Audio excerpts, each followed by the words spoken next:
Quando Pedro Álvares Cabral e sua frota chegaram à costa brasileira, uma das primeiras providências foi produzir um relato com as impressões sobre o chamado Novo Mundo. Essa missão coube a Pero Vaz de Caminha, um escrivão da corte que acompanhou a expedição. A Carta de Caminha é um relato detalhado sobre os 9 dias de contato entre os europeus e os povos originários do sul da Bahia. É o primeiro texto em língua portuguesa escrito aqui. Caminha descreve a terra e a natureza, mas a narrativa é centrada principalmente nos indígenas. O contato com esses povos desafiava tudo o que esses viajantes experientes já conheciam. Esse espanto incluía os hábitos alimentares. Eles não lavram nem criam, nem há aqui boi ou vaca, cabra, ovelha ou galinha ou qualquer outro animal que esteja acostumado ao viver do homem. E não comem senão deste inhame, de que aqui há muito, e dessas sementes e frutos que a terra e as árvores de si deitam, e com isto andam tais e tão rijos e tão nédios que o não somos nós tanto, com quanto trigo e legumes comemos.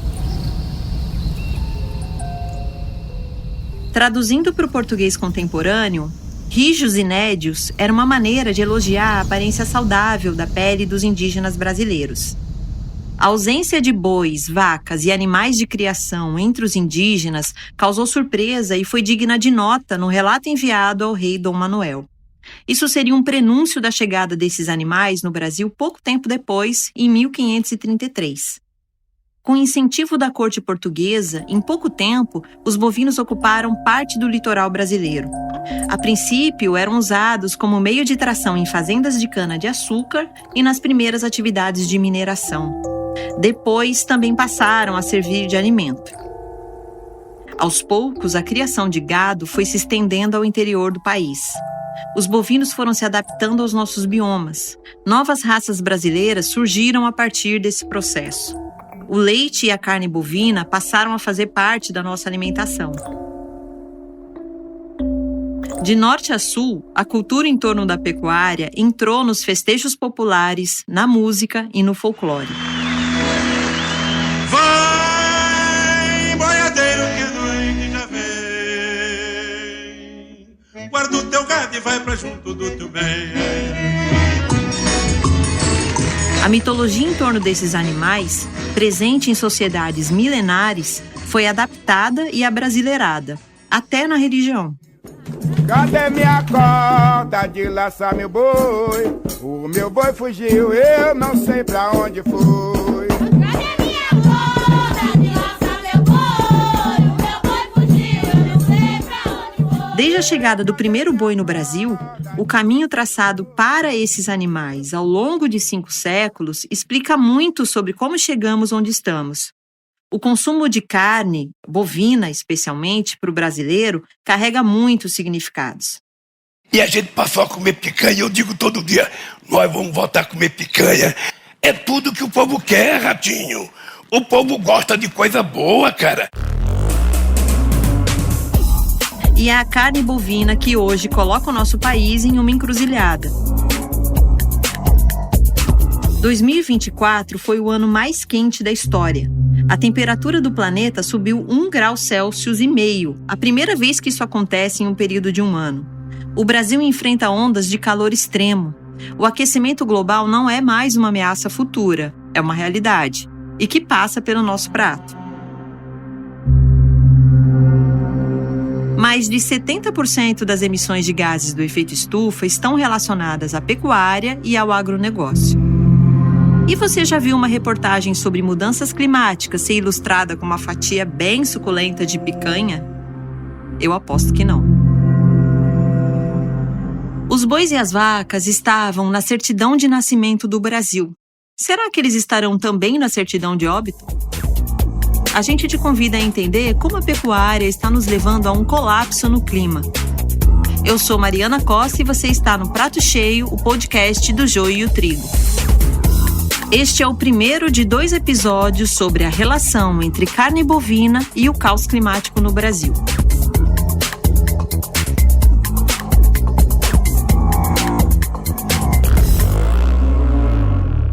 Antes de continuar, eu tenho um convite para te fazer. Seja parte do Sementeira, o nosso programa de membros. Com uma pequena contribuição mensal, você nos ajuda a seguir investigando quem mexe com a nossa comida.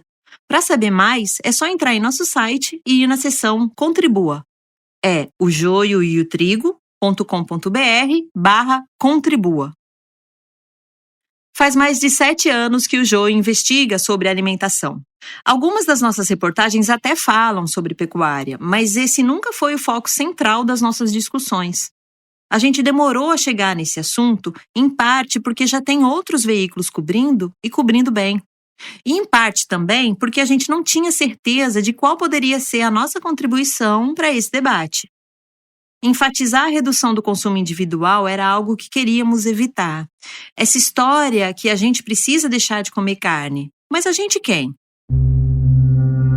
E a verdade é que são poucas as informações disponíveis no Brasil sobre o perfil atual desse consumo.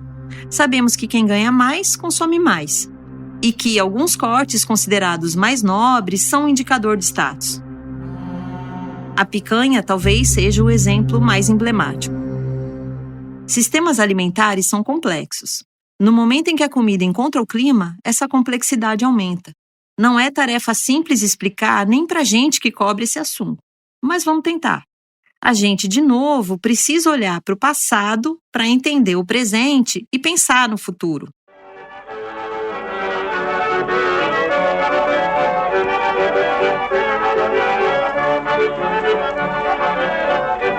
O Rio Grande do Sul é o estado brasileiro de maior tradição no setor da pecuária.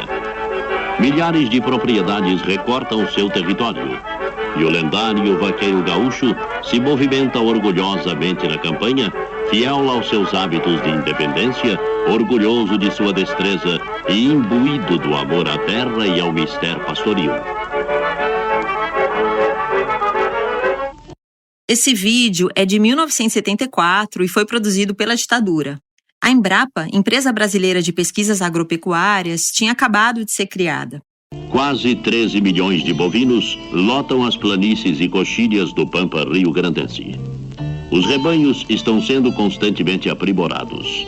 O Devon, o Paul Devon, o Aberdeen Angus, o Hereford, o Duran e o Charolais são as principais raças.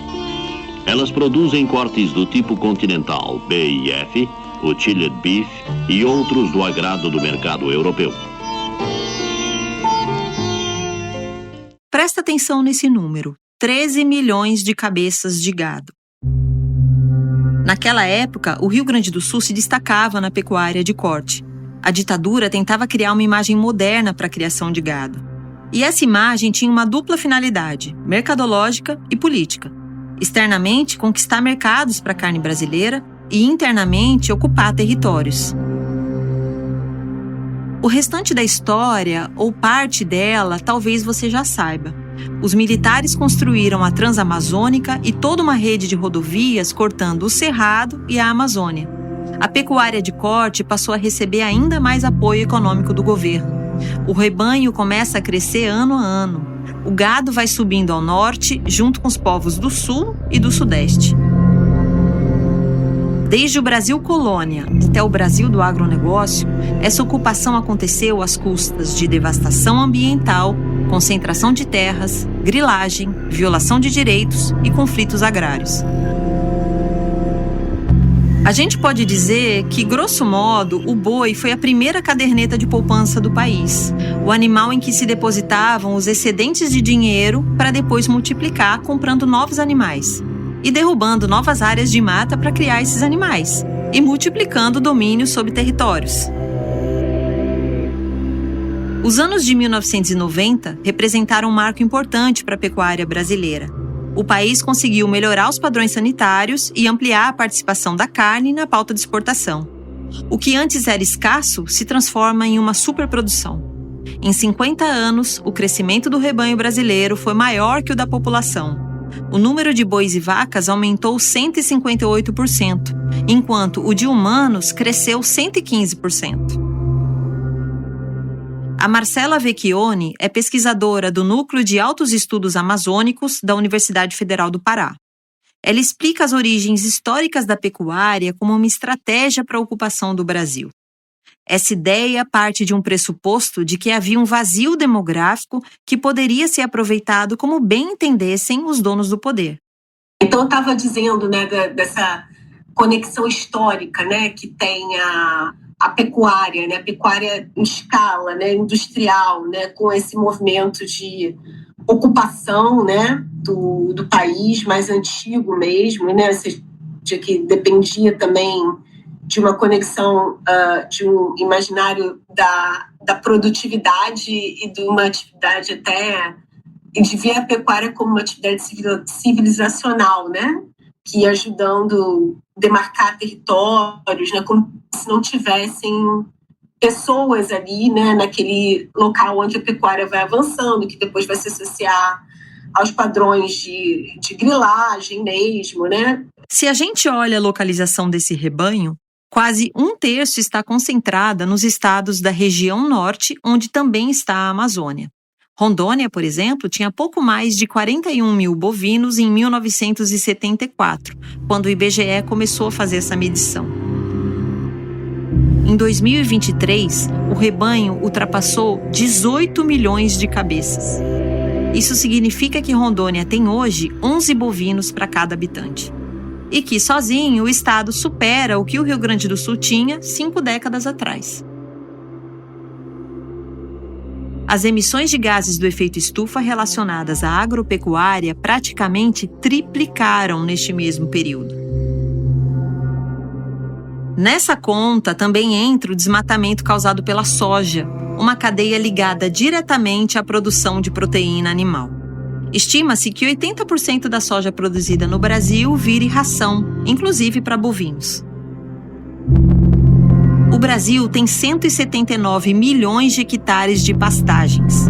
Para dar uma ideia melhor do que isso significa, essa área equivale aproximadamente à soma dos estados de Minas Gerais, São Paulo, Paraná, Rio Grande do Sul e Santa Catarina. E 2/3 desses territórios apresentam algum nível de degradação. Esses dados são do Laboratório de Processamento de Imagens e Geoprocessamento da Universidade Federal de Goiás e dão uma ideia do tamanho do problema.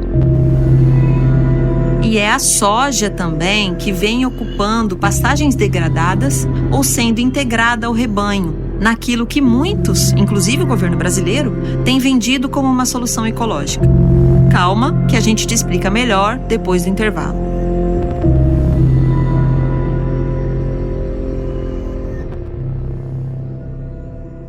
Esse episódio tem o apoio do Instituto Clima e Sociedade, organização filantrópica que apoia o enfrentamento das mudanças climáticas, com foco no Brasil.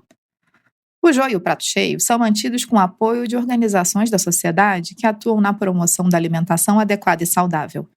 A CT Promoção da Saúde, Polk Foundation, Fundação Ford, Instituto Ibirapitanga, Vital Strategies e Fundação Heinrich Böll.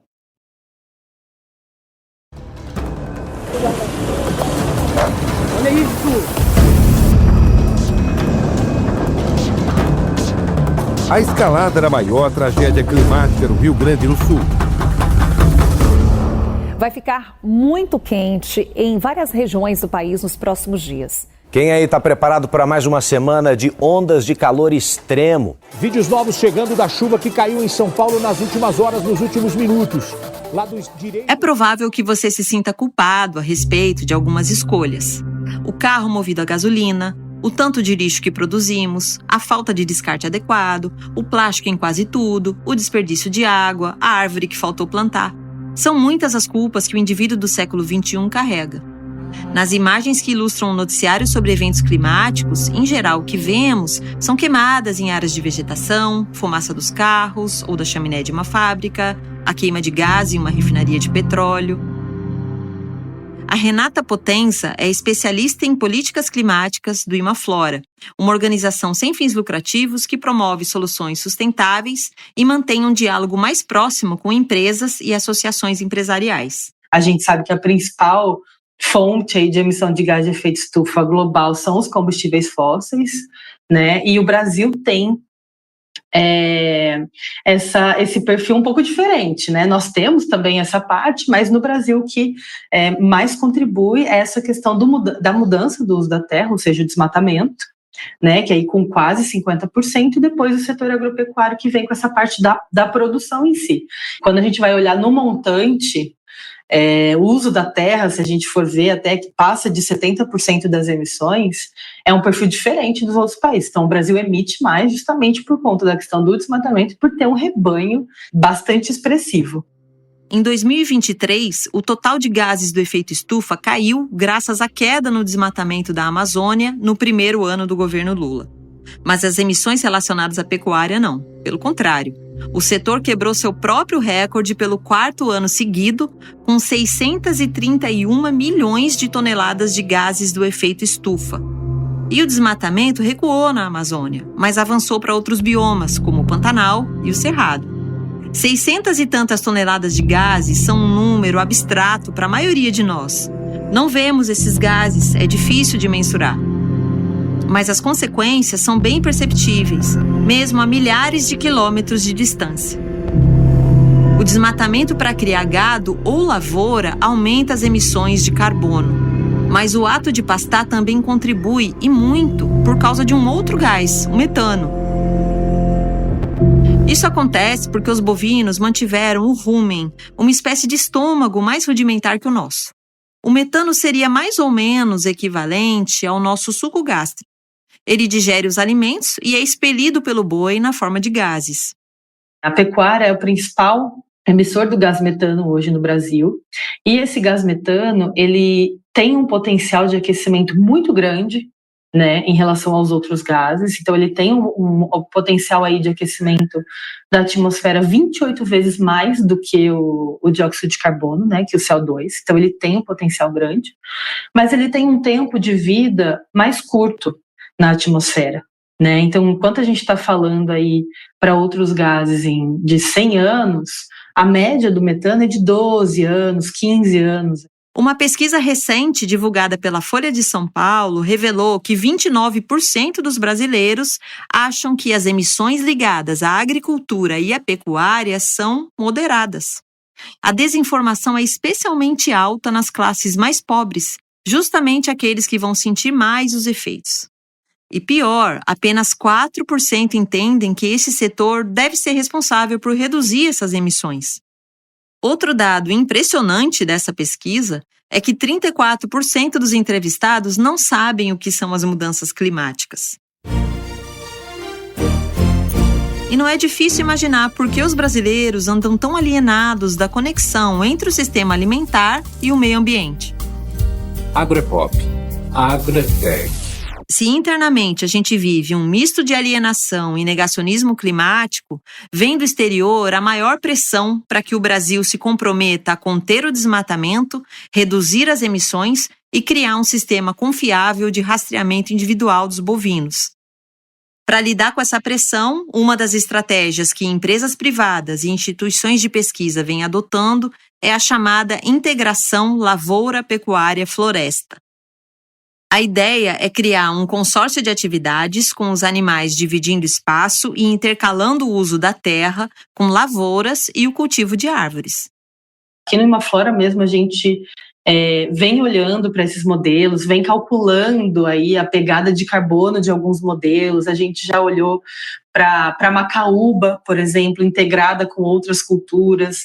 A gente já fez também estudos com cacau, né, em sistemas silviagro-pastoriza, então cacau com outras culturas frutíferas ali, ou agricultura, ou até mesmo com gado. Então, tem possibilidades, né? Eu acho que um grande desafio que nós temos é como dar essa escala. Acho que a gente está patinando nisso ainda, sabe? A verdade é que continua sendo altamente lucrativo criar o boi à moda antiga. Devasta, transporta o rebanho, destrói o lugar com más práticas e depois vai embora em busca da próxima área a ser desmatada. Outro problema é que, na prática, essa integração não vem acontecendo com comida de verdade ou com espécies arbóreas que vão efetivamente ajudar a regenerar esses sistemas do ponto de vista ambiental. Na grande maioria dos casos, são outras monoculturas como soja, milho, eucalipto e pinos, em uma lógica em que o critério é o maior lucro e produtividade possível. Fechamos 2024 batendo recorde de produção e exportação de carne bovina. O Brasil segue investindo na expansão desse setor, seja para o mercado interno, seja para a exportação. Vale lembrar que as carnes foram isentas de impostos na reforma tributária em uma votação que uniu esquerda e direita no Congresso. Tudo isso sem qualquer evidência de que vai resultar de verdade em preços mais baixos e não em bolsos mais cheios para os frigoríficos. E é aqui que a gente desemboca em uma das esquinas dessa encruzilhada. Para diminuir ou mesmo estabilizar o rebanho no Brasil, seria preciso, primeiro, discutir a criação de políticas públicas para redução no consumo de carne. Qual projeto político vai ter a coragem de assumir esse compromisso? Será que o país virou refém da pecuária, tanto quanto as vacas e os bois?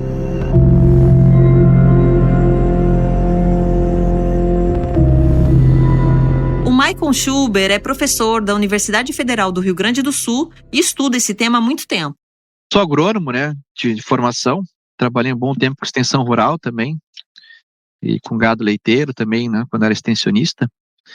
E dou aula para ciências sociais agrárias. Então, digamos que a gente tem um pé em cada campo, na sociologia e nas questões rurais, Por isso que a gente é muito mais especializado nessa parte da alimentação, sociologia rural, Ele chama atenção para a necessidade de discutir redução no consumo de carne e promover um letramento ambiental e alimentar entre os brasileiros. É importante a gente entender que o Brasil ele tem, claro, de maneira desigual, assim como é a nossa realidade, mas é um país que tem a cultura do consumo da carne bovina, especialmente, muito arraigada, aos seus costumes, Mas, no geral, a gente é um país muito carnívoro, Nós somos o terceiro maior consumidor em termos de média, de carne bovina do mundo. Então, isso já vem de longa data, A gente falou sobre esse assunto no episódio O Império da Proteína aqui no Prato Cheio. Nele, a gente retoma a trajetória deste macronutriente e explica como a simbologia da carne foi construída ao longo do século XX e repaginada no século XXI. Caso você tenha perdido esse, eu recomendo que você coloque na sua lista. O hábito de comer carne é um fenômeno associado ao crescimento demográfico, ao aumento da renda e à urbanização. Foi o que aconteceu nas últimas décadas no Brasil e na China, o maior comprador atual da carne bovina brasileira. E, obviamente, claro, nesse cenário todo entra o Oriente, especialmente a China, com uma transição rápida também na sua dieta alimentar, Então, ela vem substituindo muito suas proteínas animais, especialmente a carne suína, pela carne bovina. Para a China, o consumo de carne bovina ela tem um certo status também, de crescimento econômico. E foi também no século XXI que surgiram novos hábitos no consumo de carne. Vieram os cortes nobres, as marcas de frigoríficos e os açougues com cara de boutique. Você voltou a comer carne, Roberto? Voltei. Mas essa carne é Friboi, claro. Com certeza. A Friboi foi a primeira marca da JBS, lançada em 1970, quando a empresa ainda estava sob o comando do seu Zé Mineiro, o pai dos irmãos Batista. Friboi. Com licença. Friboi é a carne com garantia de origem e rigoroso controle de qualidade. Friboi, carne confiável, tem nome. Em 2014, Roberto Carlos estrelou um comercial de TV que tentava criar a ideia de uma carne de qualidade superior e origem controlada. Tony Ramos era o garoto propaganda. 3 anos depois da campanha ser veiculada, o ator rompeu o contrato com a marca após uma investigação revelar fraudes de fiscalização na JBS e em outros grandes frigoríficos brasileiros. Os irmãos Batista ficaram presos por alguns meses naquele mesmo ano, em 2017, mas em meio a outra operação, a Lava Jato. Na época, veio à tona a gravação de uma conversa comprometedora de Joesley com o então presidente Michel Temer. Nada disso interrompeu o crescimento vertiginoso da empresa, que ganhou força no início do governo Lula I, com a política dos campeões nacionais do BNDES. Com financiamento público, juros baixos e condições generosas, a empresa ampliou seus negócios no exterior com uma estratégia agressiva de aquisições de frigoríficos e continuou tendo acesso livre ao Palácio do Planalto. A JBS é hoje a maior empresa de proteína animal do mundo e um exemplo emblemático da relação muito próxima entre o Estado brasileiro e a pecuária. Um relacionamento que resistiu a diferentes ciclos econômicos e se atualizou na era das corporações. Quem explica é a Marcela Vecchione. Existe um nexo empresa-estado e claro que é o mesmo nexo que fez com que essas empresas, né, aumentassem a sua produção loucamente, né, tivessem incentivos fiscais, né, políticas públicas que fomentassem, né, esse tipo de operação, né, inclusive com infraestrutura, né, logística para escoamento, que nunca é uma coisa apenas privada, né? Na verdade, via de regra, normalmente é mais público, né, e depois o movimento de público-privado. Esse comercial da Friboi com Roberto Carlos e Tony Ramos tem pouco mais de 10 anos. Neste período, o Brasil não foi capaz de criar um sistema de rastreabilidade confiável e isento que garanta que a carne que chega ao consumidor não venha de desmatamento, grilagem ou violação de terras indígenas. Foi apenas no final de 2024 que o governo brasileiro lançou o Plano Nacional de Identificação Individual de Bovinos e Búfalos.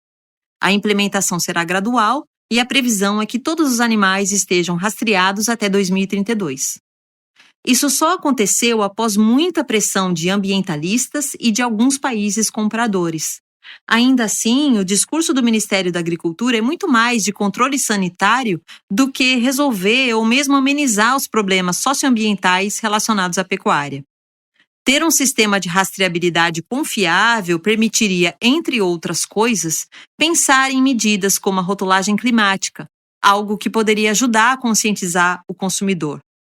Ainda assim, manter o consumo de carne bovina no patamar atual é insustentável. E isso é um desafio muito grande, né? Conscientizar as pessoas em regular o consumo, diminuir o consumo da carne bovina, especialmente. Então, para que também a gente tenha um certo controle, né, em termos de rebanho, além de melhorar nosso sistema de produção aí com técnicas muito mais sustentáveis, que é possível, sim, diminuir muito o impacto, né, zerar é impossível, né, mas associado a isso ainda é necessário, né, isso também do ponto de vista de uma dieta mais equilibrada, aí, né, em termos de recomendação, regular também ou diminuir o consumo da carne bovina, né. Mas o Brasil vem dobrando a aposta. Por esse motivo, há uma visão de que qualquer melhoria mínima na forma de produção já traria ganhos imediatos em relação às emissões. O governo Lula III também lançou um plano de recuperação de pastagens. Esse plano prevê recuperar aproximadamente 1/3 de toda aquela área degradada que a gente citou agora há pouco. Em tese, seria uma forma de conter a abertura de novos pastos e evitar o avanço da pecuária sobre florestas e áreas nativas. É o que a Renata do Imaflora explica. As áreas abertas que a gente tem hoje no Brasil, elas já tem estudos que mostram que elas já são suficientes para dar conta da produção de alimentos que a gente precisa, né? Então, cuidar desses espaços, recuperá-los e torná-los aptos novamente é uma das soluções aí para a gente também reduzir, né, as taxas de desmatamento, assim como as outras questões de carbono que a gente já vem falando. Tornar produtivas essas áreas passa pelo manejo da pastagem. A gente vai falar mais sobre esse tema no próximo episódio dessa série sobre pecuária regenerativa. Quando a gente coloca esses animais em pastos melhores, que vão fornecer um alimento melhor para esse animal, né, uma forrageiras, enfim, as famosas braquiárias e outras também, né, que a gente tem no país que alimenta esses animais, esse tipo de alimentação também vai impactar na redução ou no aumento das emissões de metano via fermentação entérica, digestão, que a gente já comentou. Como recém-chegados nesse curral, nós tínhamos uma pergunta que na nossa cabeça era meio óbvia. Se o crescimento do rebanho é o principal responsável, direto e indireto, pelas emissões do Brasil, e a gente precisa reduzir essas emissões, logo o caminho seria reduzir esse rebanho. Uma questão de lógica. Foi então que a gente fez essa pergunta para uma pessoa, para 2, para 10, E nada. A gente se deu conta de que essa possibilidade nem sequer está sobre a mesa. Assim como não existe uma campanha nacional para falar sobre redução de consumo, não existe uma política nacional para redução de rebanho. Nesse boi, ninguém pode mexer. Pelo contrário, o Ministério da Agricultura projeta crescimento na produção, no consumo e nas exportações pelos próximos 10 anos. Mas eu não vejo uma mobilização social forte em torno desse assunto. Como é que a gente viu recentemente em torno da exploração de petróleo na foz do rio Amazonas? Isso me faz pensar que, no caso do petróleo, está claro o impacto negativo e o risco de aumentar a exploração dessa atividade num contexto de colapso ambiental. Já a associação entre pecuária e esse mesmo colapso parece uma coisa muito distante ainda do senso comum. Se você gosta dos temas que escuta aqui, vai adorar os produtos da nossa lojinha. A temporada passada, sobre caminhos, ilustrou um bloco de notas que você pode levar para onde quiser ou presentear alguém. E eu vou aproveitar para dar um spoiler aqui do preço. R$ 6,50 para um material super fofinho e útil. Também tem pano de prato, camiseta e ecobag. Tudo em loja.joiotrigo.com.br. Vai lá dar uma olhada quando acabar aqui. A gente conversou com o Márcio Astrini, secretário executivo do Observatório do Clima. Ele enumera 2 perguntas fundamentais para pensar o futuro da pecuária no Brasil. Como que esse aumento vai se dar? Se ele for se dar, por exemplo, como tem se dado muito para cima de áreas de floresta na Amazônia, nós vamos estar dizendo uma contribuição enorme para piorar as coisas que já estão ruins na crise climática. Desmatou a Amazônia, a gente joga mais carbono para a atmosfera, a gente diminui a capacidade de resiliência daquele bioma e tudo vai indo num efeito negativo adiante. Essa foi a primeira pergunta. A segunda coisa é que essa pecuária, muitas vezes, ela deixa para trás um rastro de grilagem de terras no Brasil, ela deixa um rastro de invasão de terras, de disputa violenta pela terra.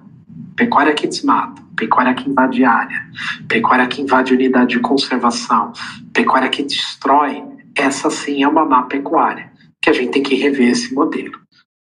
O problema é que esses setores mais atrasados da pecuária que o Márcio se refere estão muito bem representados no Congresso. A bancada ruralista tem 47 senadores e 300 deputados federais. Isso significa a maioria em ambas as casas e força suficiente para barrar qualquer medida contrária aos seus interesses. A eleição do deputado federal Arthur Lira para a presidência da Câmara dos Deputados é um capítulo importante nessa história. Pecuarista, o patrimônio dele triplicou em 4 anos de mandato. Em entrevista ao programa Roda Viva, em 2023, ele atribui esse feito aos negócios com os bois. Eu tenho, Fábio, durante uma vida toda, desde os 16 anos de idade, uma atividade pecuária. Criação de gado, isso? Criação de gado. Há muitos anos, desde que eu tinha 16 anos de idade. Então, todo o meu patrimônio, toda a minha renda vem das atividades. Teve fato também de doações, tanto de pai como de mãe, né? Foram anexadas ao nosso imposto de renda. Quando ainda estava na presidência da Câmara, no final de 2024, o deputado Arthur Lira comprou metade de uma vaca Nelore por R$2,5 milhões de reais. Isso mesmo que você ouviu. Metade de uma vaca, R$2,5 milhões de reais. Um levantamento feito pelo site De Olho nos Ruralistas identificou mais de 100 fazendas ligadas à família de Lira em um império marcado por violações aos direitos humanos. Não é um caso isolado, pelo contrário. Denúncias de desmatamento, ocupação irregular de terras e trabalho escravo são frequentes envolvendo grandes pecuaristas. 2025 é o ano em que o Brasil será sede da COP30, a Conferência do Clima, em Belém do Pará. Márcio Astrini lembra que semanas antes da última COP, líderes desse setor escreveram uma carta para o Ministério do Meio Ambiente pedindo que o Brasil não aumente a sua meta de redução de gases do efeito estufa. Então, é um setor que tem muitas possibilidades, mas os seus representantes, eles têm uma cabeça no século retrasado, né? Uma cabeça povoada por teorias da conspiração. O Congresso é uma fábrica de destruir meio ambiente hoje no Brasil e a maior bancada organizada que a gente tem no Congresso é a bancada ruralista. E se a gente aprovar todas as leis desse segmento no Congresso, não sobra uma árvore de pé no país. Essa aversão por discutir o clima se dá mesmo diante de consequências que afetam a própria agropecuária, um setor que pode se tornar vítima de suas próprias vilanias. A produção hoje brasileira, agrícola, mas em pastagem também, ela tem um baixo percentual, por exemplo, de irrigação artificial, né? Que quando você tem os mecanismos para irrigar ali a lavoura ou a pastagem, menos de 10% no Brasil. Então, mais de 90% depende de regularidade climática. Chover certo, na quantidade certa, na hora certa. Eles estão exatamente ajudando a destruir o reloginho do tempo, que faz essa chuva vir, né, de forma eficiente aí, para que a gente tenha uma boa produção agropecuária. Então, são pessoas que dão tiro no próprio pé sorrindo, dão tiros no próprio pé com orgulho de terem atirado e de estarem atirando em si mesmo. É uma visão muito triste. Na discussão sobre o futuro da pecuária no Brasil, há contradições sobre até que ponto integrar lavoura com pecuária e floresta e aproveitar melhor as pastagens já existentes seriam mesmo soluções do ponto de vista ambiental diante de um rebanho deste tamanho, e sem a perspectiva de que ele seja reduzido nos próximos anos. Além dessas contradições, são estratégias que ignoram os conflitos agrários no Brasil. A Marcela Vecchione destaca que equilíbrio climático não é a mesma coisa que justiça climática, e muito menos justiça agrária. Pelo contrário, essas tecnologias muitas vezes vão colaborar para manter as coisas como sempre foram.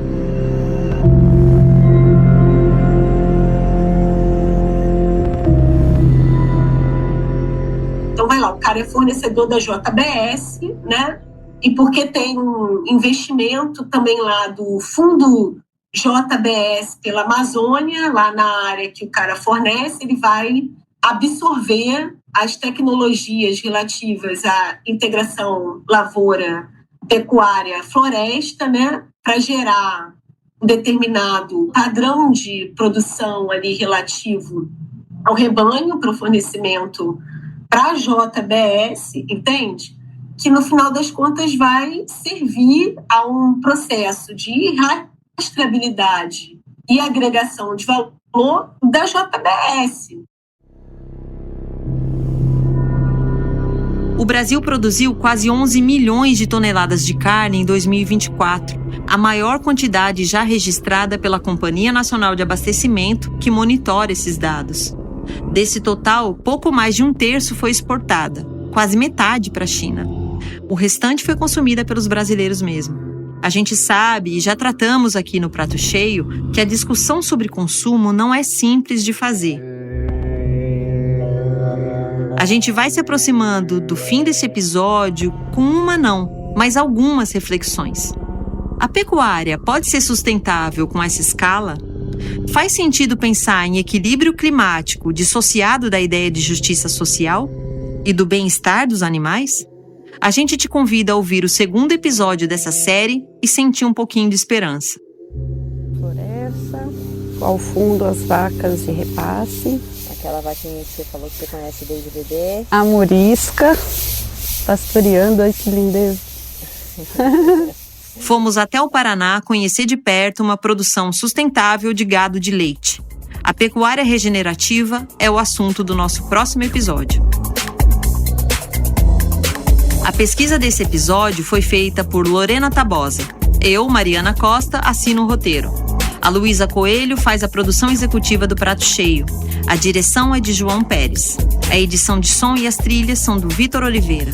As nossas redes sociais ficam a cargo da Brenda Vidal e da Juliana Mastrascusa. O design é feito por João Ambrósio, Clara Borges e Denise Matsumoto. Este episódio foi gravado no Estúdio Ipiranga, no Rio de Janeiro.